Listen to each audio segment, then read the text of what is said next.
That was wonderful video. ఇప్పుడు స్థానిక శాసన సభ్యులు శ్రీ గ్రంథి శ్రీనివాస్ గారిని మాట్లాడవలసిందిగా కోరుతున్నాం.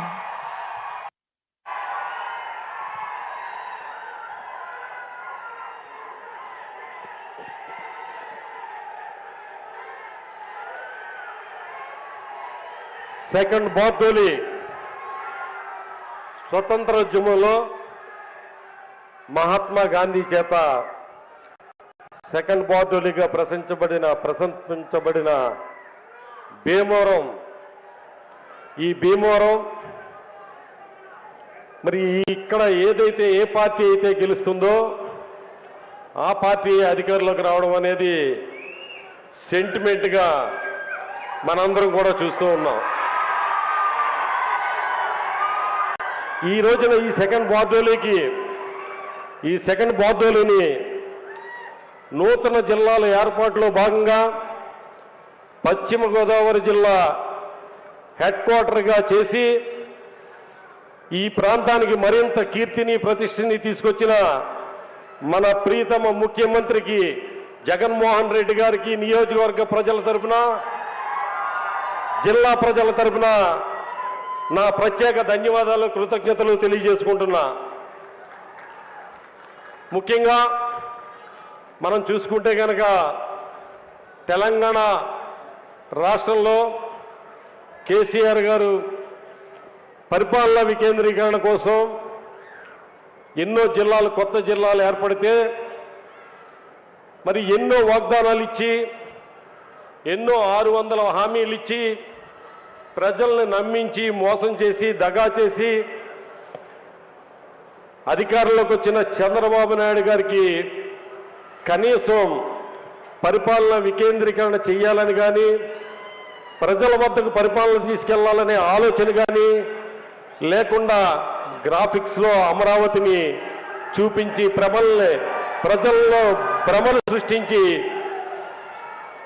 పరిపాలన అవినీతిమయంతో ముందుకు తీసుకెళ్లిపోయిన చరిత్ర మనం చూసాం. మన ప్రీతం ముఖ్యమంత్రి జగన్మోహన్ రెడ్డి గారు కొత్తగా 13 జిల్లాలు ఏర్పాటు చేసి రాష్ట్రాన్ని 26 జిల్లాలుగా చేసి మన పశ్చిమ గోదావరి జిల్లాకి భీమవరాన్ని కేంద్రంగా చేసి మొట్టమొదటిసారిగా ఈ జిల్లా కేంద్రానికి విచ్చేసిన ఆయనకి నా హృదయపూర్వకమైన ఘనమైన స్వాగతాన్ని తెలియజేసిన భీమవరం నియోజకవర్గ ప్రజలందరికీ కూడా నా హృదయపూర్వక ధన్యవాదాలు తెలియజేసుకుంటున్నా. మన ప్రీతమ ముఖ్యమంత్రి గారితో పాటుగా విచ్చేసిన డిప్యూటీ సీఎం గారు కొట్టి సత్యనారాయణ గారు కానీ, అలాగే పౌర సరఫరాల శాఖ మంత్రి కారుమూరి నాగేశ్వరరావుకి, అలాగే శాసన మండలి చైర్మన్ కొయ్య మోషన్ రాజు గారికి, అలాగే హోమ్ మినిస్టర్ వంతి గారికి, అలాగే పార్లమెంట్ సభ్యులు మిథున్ రెడ్డి గారికి, వేదికను అలంకరించిన ఎమ్మెల్యేలకి, ఎమ్మెల్సీలకి, వివిధ పదవుల్లో ఉన్న ప్రజా ప్రతినిధులకి, అధికారులకి, ఇక్కడికి విచ్చేసిన యావత్ యువతకి కూడా, అక్క చెల్లెమ్మలకి, జగనన్న ప్రియమైన మేనగోడలకి, మేనల్లుళ్ళకి మీ అందరికీ కూడా నా హృదయపూర్వకమైన ధన్యవాదాలు తెలియజేసుకుంటున్నా. అన్న జగనన్న, మీ కుటుంబానికి మా కుటుంబం ఎప్పుడూ రుణపడి ఉంటుందన్నా. ఎందుకంటే అన్న, చాలా చిన్న వయసులోనే నాకు దివంగత నేత వైఎస్ రాజశేఖర రెడ్డి గారు మిమ్మల్ని ఏ రకంగా ఆదరించారో కొడుగ్గా నన్ను కూడా అలాగ ఆదరించి ఎంతో మంది పెద్ద సీనియర్ నాయకులు ఉన్నప్పటికీ కూడా ఒక శాసనసభ్యుడిగా పోటీ చేసే అవకాశాన్ని ఇచ్చి 2000లో నన్ను ఎమ్మెల్యేని చేసిన ఘనత దివంగత నేత వైఎస్ రాజశేఖర రెడ్డి గారిదన్న. ఆ తర్వాత మళ్ళీ 2014లో 2019లో కూడా శాసనసభకు పోటీ చేసే అవకాశం ఇచ్చి గ్రంథి నీ కుటుంబాన్ని విడిచిపెట్టను అని చెప్పి ఏదైతే దివంగత నేత వైఎస్ రాజశేఖర రెడ్డి గారు నన్ను మరి ఏ రకంగా ప్రోత్సహించారో ఆ రకంగా నన్ను వెన్నంటి ప్రోత్సహించిన మీకు సర్వదా ఎప్పుడు కూడా మా కుటుంబం రుణపడి ఉంటుందన్న. మీకు ఎప్పుడు నా హృదయపూర్వక ధన్యవాదాలన్న. మీ అందరికీ తెలీదు, 2019 ఎన్నికల ముందు మరి ఎన్నికల్లో పోటీ చేయకూడదని ఆలోచన చేస్తుంటే జగన్ అన్న ఒకటే అన్నారు, నువ్వు ఎన్నికల్లో పోటీ చేయి, గెలిచినా ఓడినా కూడా రాజకీయాల్లో పోటీ చేసి ముందుకెళ్ళాలి, లేదంటే కనుక రాజకీయాల్లో తెరమరుగైపోతావు. నీలాంటి వాడు కనుక రాజకీయాల్లో ఉంటే తప్పనిసరిగా ఆ నియోజకవర్గం అభివృద్ధికి నేను సాయశక్తిలా నీకు సహాయపడతాను, నీ వెంట ఉంటాను, ఆ నియోజకవర్గాన్ని అభివృద్ధి చేద్దు. కానీ అలాగే అక్కడ ఉన్న ప్రజలకు కూడా నేనేదైతే నవరత్నాల ద్వారా సంక్షేమ కార్యక్రమాలు అందిస్తున్నానో అవన్నీ కూడా అందరికీ అందజేయడానికి నువ్వు నాకు ఉండాలి అని చెప్పి నువ్వు పోటీ చేయంటే ఆయన ఇచ్చిన మాటతో ధైర్యంతో అప్పుడు అర్జునుడికి శ్రీకృష్ణుడు ఏ రకంగా అయితే ధైర్యం నూరపోశాడో అదే రకంగా నేను నా జగనన్న ఇచ్చిన ధైర్యంతో యుద్ధ రంగంలోకి దిగి ఎవరి మీద గెలిచాను, ఒక పార్టీ అధ్యక్షుడి మీద గెలిచాను. నిజంగా అప్పుడు అలా గొప్పగానే ఫీల్ అయ్యాను.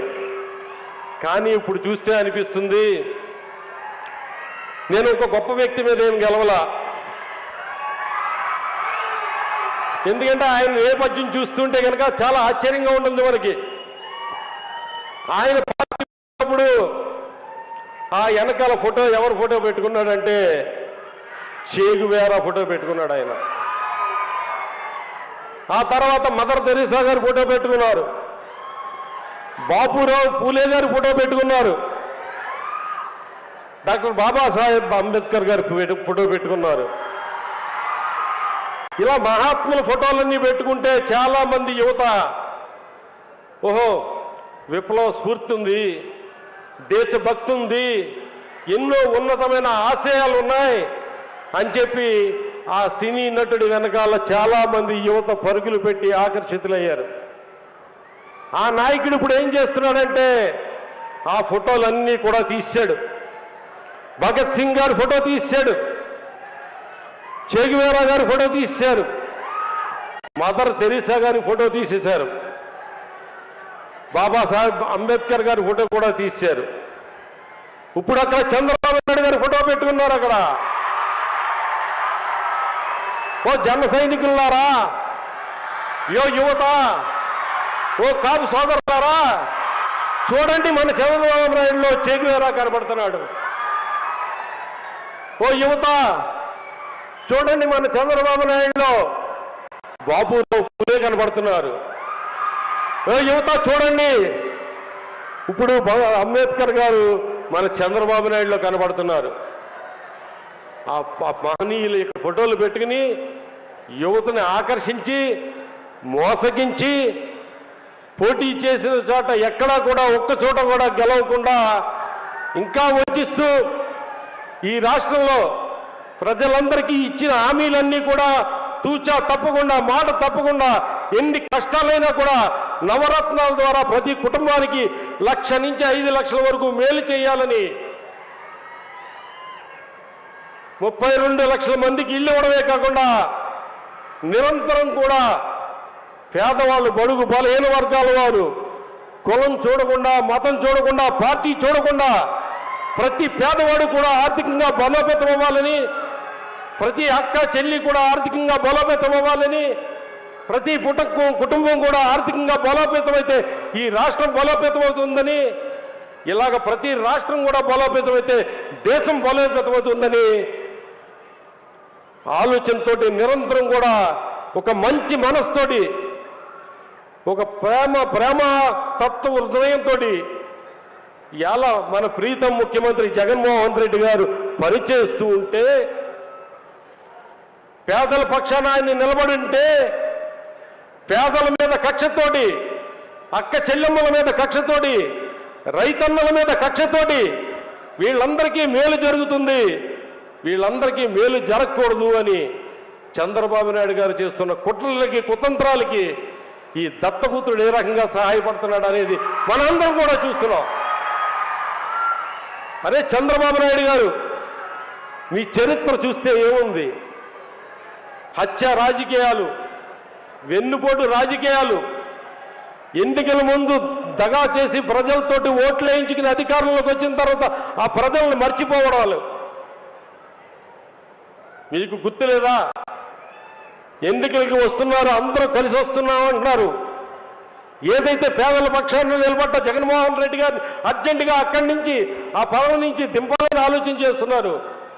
చేసే ముందు ఒక్కసారి ప్రజలకు చెప్పండి, కారం చేడులో ఏదైతే దళితుల మీద దాడులు చేశావో ఆ దాడులకి మీరు క్షమాపణ చెప్పండి. ఏదైతే వంగవీటి మోహన్ రంగా గారిని నిరాహార దీక్షలో కూర్చున్న ఆయన్ని హత్య చేశారో దానికి మీరు క్షమాపణ చెప్పండి. ఏదైతే పింగళ నరసింహరామని ఎన్కౌంటర్ రెడ్డిని అర్ధరాత్రి రిక్షా మీద వెళుతుంటే కత్తులతో పొడిచి చంపారో ఆయనకి దాని గురించి ప్రజలకి క్షమాపణ చెప్పండి. అంగన్వాడీ వర్కర్లు హైదరాబాద్లో ఏదైతే తమ డిమాండ్ల కోసం పోరాటం చేస్తూ ఉంటే వాళ్ళందరినీ కూడా లాఠీలతో కొట్టి గుర్రాలతో తొక్కించి మహిళలను కూడా చూడకుండా అవమానించిన మీరు ముందు ప్రజలకి క్షమాపణ చెప్పండి. ఏదైతే విద్యుత్ ఉద్యమం కోసం ఉద్యమం చేస్తూ ఉంటే వాళ్ళందరినీ కూడా తుపాకులతో కాల్చి చంపిన ఆ రైతన్నలకి, విద్యుత్ ఉద్యమకారులకి క్షమాపణ చెప్పండి.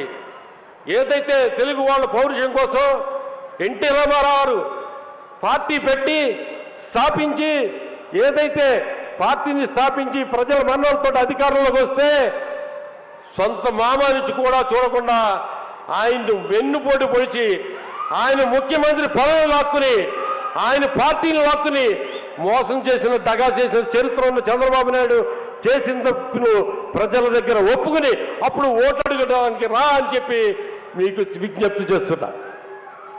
ఏం చేశారు? 600 వాగ్దానాలు ఇచ్చారు 14 ఎన్నికల్లో. అక్క చెల్లెమ్మలు బంగారం తాకట్టు పెట్టుకుంటే మీ బంగారాన్ని చంద్రబాబు నాయుడు వచ్చి ఇడిపిస్తాడు అని చెప్పారు. రైతన్నలకి 1,18,000 కోట్ల రూపాయలు బేషరతుగా రుణాలు మాఫీ చేస్తానని చెప్పి ఏదైతే దివంగత నేత వైఎస్ రాజశేఖర రెడ్డి గారు రైతులను ప్రోత్సహించడానికి మరి దేశవ్యాప్తంగా రుణమాఫీ చేయడానికి సోనియా గాంధీ గారిని ఒప్పించి అలాగే తర్వాత రైతులకి ఇక్కడ పావలా వడ్డీకి రుణాలు ఇప్పించి రైతులు రీపేయింగ్ కెపాసిటీని పెంచి ఏదైతే రైతుల్ని బ్యాంకుల వాళ్ళందరూ కూడా హీనంగా చూసే పరిస్థితుల్లో రైతుకి ఒక గౌరవాన్ని తీసుకొచ్చి ఆ రైతు బ్యాంకుకి వెళ్తే గతంలో స్కేల్ ఆఫ్ ఫైనాన్స్ ద్వారా 17,000, 18,000 ఇచ్చి రుణాన్ని దాన్ని ₹1,00,000, 2 లక్షల రూపాయలు కూడా బ్యాంకర్లు ఇచ్చి రైతులను ప్రోత్సహిస్తుంటే నువ్వేదైతే 1,18,000 కోట్ల రుణం మాఫీ చేస్తానన్న వ్యక్తివి ఎన్నికలు అయిపోయిన తర్వాత రైతులు మీరు మోసం చేశారు, బ్యాంకర్లు మీరు మోసం చేశారు. స్కేల్ ఆఫ్ ఫైనాన్స్ ద్వారా ఎంత మీరు రుణం తీసుకోవాలి? ఓన్లీ 18,000 తీసుకోవాలి. కానీ అదనంగా తీసుకున్నారు. మీరు నేరం చేశారని రైతుల్ని అందరినీ కూడా వేలెత్తి చూపించి ఇచ్చిన మాట తప్పి రైతులను దగా చేసిన ముఖ్యమంత్రి ఎవరంటే చంద్రబాబు నాయుడు గారు. డ్వాక్రా రుణాల మాఫీ కానీ, రైతు రుణాల మాఫీ కానీ, ఇంటికో ఉద్యోగం కానీ, 2,000 నిరుద్యోగ భృతి కానీ ఇటువంటి ఎన్నో వాగ్దానాలు ఇచ్చి హామీలు ఇచ్చి మోసం చేసి దగా చేసి ఇవాళ ప్రజా పక్షాన్ని నిలబడి ఇచ్చిన హామీలన్నీ కూడా అమలు చేస్తూ నమ్మకానికి నిలువెత్తు నిదర్శనమైన మన జగనన్నని దింపాలని, తద్వారా పేదవాళ్ళని, బడుగు బలహీన వర్గాల వాళ్ళని అందరినీ కూడా మరొకసారి వంచి వాళ్ళని పేదరికంలోకి గెంటాలని, వాళ్ళని పేదరికంలోనే ఉంచాలని కుతంత్రం పట్టున్న శక్తుల పట్ల అందరూ కూడా అప్రమత్తంగా ఉండాలని చెప్పి కోరుకుంటూ, ముఖ్యంగా ఈరోజు ఎంతోమంది యువత అలాగే ప్రజలు మన ప్రీతమ ముఖ్యమంత్రి జగన్మోహన్ రెడ్డి గారి యొక్క సందేశాన్ని వినాలని ఎంతో ఆతృతతో ఎదురు చూస్తున్నారు. నాకు ఇంకా ఎన్నో చెప్పాలని ఉన్నది. ఆయనతోటి అడిగాను, నేను గంట పైన మాట్లాడుతానన్నాన్ని. అసలు దివంగత నేత వైఎస్ రాజశేఖర రెడ్డి గారు ప్రజల కోసం ఒక అడుగు ముందుకేస్తే నేను 2 అడుగులు ముందుకేస్తానని చెప్పి ఇవాళ ఎన్నో గొప్ప కార్యక్రమాలు చేస్తున్నారు. ఇవాళ గతంలో కనుక పేదరికంలో గ్రామీణ ప్రాంతాల్లో ప్రజల 6,000 ఆదాయం ఉంటే పేదల వాళ్ళైతే, అలాగే పట్టణ ప్రాంతాల్లో మరి చూసుకుంటే కనుక ఇవాళ పట్టణ ప్రాంతాల్లో కానీ గ్రామీణ ప్రాంతాల్లో కానీ వాళ్ళ పేదరికం స్థాయిని ఇంచుమించుగా 1,20,000 నుంచి 1,40,000 వరకు పెంచి మరింత మందికి లబ్ధి చేకూర్చాలని చేసిన కార్యక్రమం కానీ, లేదా వృద్ధాప్య పెన్షన్ 65 సంవత్సరాల గతంలో ఉంటే దాన్ని 5 సంవత్సరాలకు తగ్గించి మరింత మందికి మేలు చేయాలనే కార్యక్రమం కానీ, జగనన్న విద్యా దీవెన కానీ, అమ్మఒడి కానీ, చేయూత కానీ, ఆసరా కానీ, రైతు భరోసా కానీ, ఈ నవరత్నాలకు సంబంధించి ప్రతి కుటుంబాన్ని కూడా అందుతూ అర్హులైన వాళ్ళందరినీ కూడా పేదరికం నుంచి దూరంగా చేయడానికి, అలాగే విద్యార్థుల్ని బాగా చదివించాలి అనే ఆలోచనతో ఎంతో తపన పడుతున్న మన ముఖ్యమంత్రికి మనం అందరం కూడా అండగా ఉందామని చెప్పి తెలియజేసుకుంటూ, ఏదైతే మీరందరూ కూడా ఎదురు చూస్తున్నారో, మరి మన జగనన్న స్పీచ్ ఇచ్చే ముందు ఆయన ఇక్కడికి వచ్చినప్పుడు కొన్ని వారాలు కోరాలి కదా మనం. కాబట్టి ముఖ్యమంత్రి గారిని ఏదైతే భీమవరానికి సంబంధించి జగనన్న లేఅవుట్లకు సంబంధించి ల్యాండ్ ఫిల్లింగ్ షో కోసం 39.84 కోట్ల రూపాయలు ఇవ్వాల్సిందిగా, జగనన్న ఇళ్ల నిర్మాణాలు పూర్తి చేయడానికి ఈ యొక్క 39,30 ఇచ్చి సహకరించవలసిందిగా కోరుతూ, అలాగే road works in housing layouts at Bhimavaram municipality and Bhimavaram rural మండలాల్లో జగనన్న లేఅవుట్లో రోడ్లు అభివృద్ధి కోసం, డ్రైనేజీల అభివృద్ధి కోసం మరొక 5,30,00,000 ఇవ్వాల్సిందిగా కోరుతున్నానన్నా. అలాగే భీమవరంలో ప్రభుత్వ హాస్పిటల్ దగ్గర ఒక ఫుట్పాత్ బ్రిడ్జ్ ఉందన్నది చాలా ప్రజలందరికీ కూడా చాలా ఉపయోగపడుతుంది. అది లైట్ వెహికల్స్ వెళ్ళే బ్రిడ్జ్ అన్నది తెలుగుదేశం ప్రభుత్వంలో ఏదన్నా చేసి ఉంటే కనుక ఆ ఒక బ్రిడ్జ్ ఒకటే వేశారన్నా, మరి అక్కడే దాని పక్కనే కనుక ఇంకోటి లైట్ వెహికల్స్ వెళ్ళే ఫుట్పాత్ బ్రిడ్జ్ చేస్తే కనుక చాలా ప్రజలందరికీ సౌకర్యంగా ఉంటుందన్న. దానికి సంబంధించి 5,80,00,000 శాంక్షన్ చేయవలసిందిగా కోరుతున్నానన్న. అలాగే